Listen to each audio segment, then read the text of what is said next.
Today I visited the city of Nottingham by train with the idea of going to the Haunted Museum, a museum which houses all manner of curiosities, oddities and possessed items from around the world.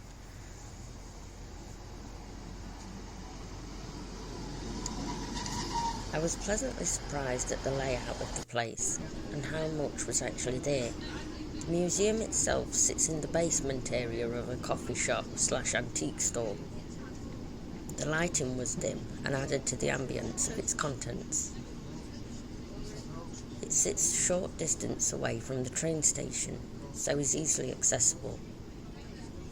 I asked a stranger where this place was, and they pointed and said, "Right there." I spun round to find a massive sign saying Haunted Museum, and thanked the stranger and laughed at how silly I am, and off I went into the building and down into the basement. After paying admission of a very reasonable £8 per person, I set off, and the first exhibit was the Witch's Altar, where a woman clothed in black lace sits with her back to you, surrounded by taxidermy and bottles of herbs of all kinds. Video was not permitted within the museum, but pictures were. Next came the Haunted Funhouse exhibit. The mirrors which formed the backdrop were once part of a carnival in Lincolnshire. There have been many reports of people seeing a small 4-foot-tall figure dressed in carnival clothes in the mirror's reflection. Stories of spirits being trapped inside mirrors go back hundreds of years. This skull had been donated to the museum after the man who found it could no longer stand to be around it. The skull is believed to have been an early Victorian prisoner in Newgate prison, and is said to cry and whimper along with the words, "I am innocent." There were many other human skulls in the museum, including a real shrunken head and a bowl made from a human skull. Here's a painting which was donated due to the family who owned it becoming petrified of the children within the portrait. The family had acquired it from an old antique shop many years ago and hung it at the bottom of their stairs, but after a while they noticed the children seemed to have different facial expressions and seemed to move around. They could no longer stand to be around it. This doll's house was donated due to its owner becoming obsessed with wanting to see the dolls and figures within it move around. She would stay awake all night in the hopes of actually witnessing it. Her family became concerned for her welfare, and after much persuasion they all agreed to give the house up to the museum, where staff have witnessed movements within the house.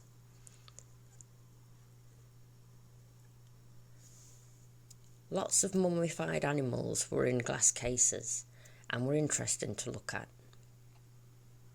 They had the cutest tiny mummified bat I'd ever seen, most likely a pipistrelle. Here's Boris, the mummified cat.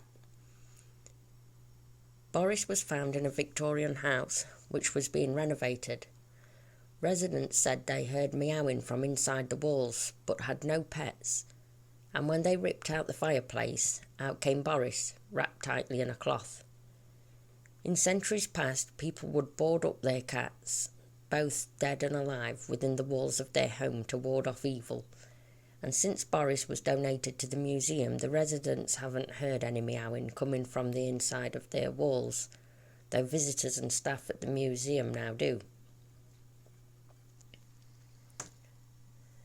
Here's Cecil, another mummified cat who was donated to the museum.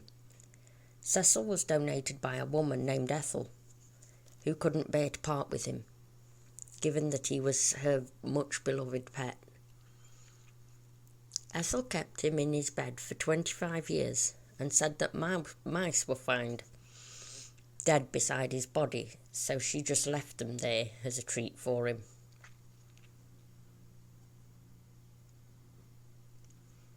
A health and healing statue with a prayer caption. The caption reads, "I implore thee, thou God, I pray to thee at night.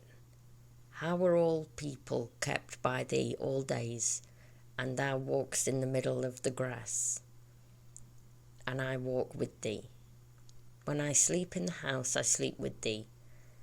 To thee I pray for food and water to drink, and thou givest it to the people. Set me free, I implore thee, from my heart. If I do not pray to thee from my heart, thou hearest me not. If I pray to thee with my heart, thou knowest it, and art gracious unto me. This is Katie, a doll owned by a 12-year-old girl who died in the late 1800s. At a young age, Katie could see and speak with spirits and would bring them to meet with their living relatives to give them peace and comfort in their grief. She was very much admired by those around her, though some thought she was mad or a witch. Her own passing was a mystery and could very well have been murder.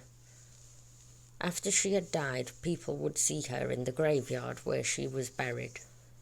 Katie is a guardian to the spirits around her, but she is also a portal for spirits to pass through and communicate.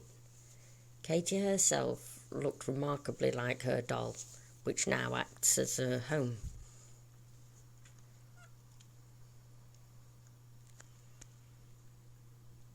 Here's a room full of haunted mirrors. Bones are displayed at its centre. And here's a room full of creepy dolls. From the corner, a recording of Ring-a-Ring-a-Roses plays along with children's laughter. Some of these dolls are from the famous Doll Island in Mexico. It was around this part my phone began to start messing around, not focusing, then taking 20 pictures instead of one, and basically doing whatever it wanted, which was frustrating but understandable given its surroundings.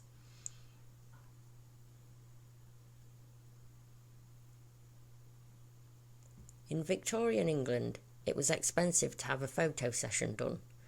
Cameras were rare and the technology was new, and death was a common occurrence. So when people died, their family would hire a photographer to capture their image, that they may keep it. Many photos of Victorians have been found with alive family members posing alongside their dead. This axe was found deep in the woods in Wales with a great number of animal heads around it. It lay in the middle covered in blood, and the woods itself has a dark history and evidence of ritualistic devil worship, though it didn't say which woods this was, so if you know then let me know in the comments.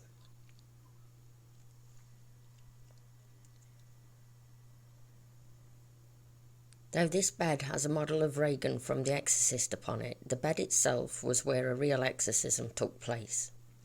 The woman being exorcised was in her 50s and the church got involved.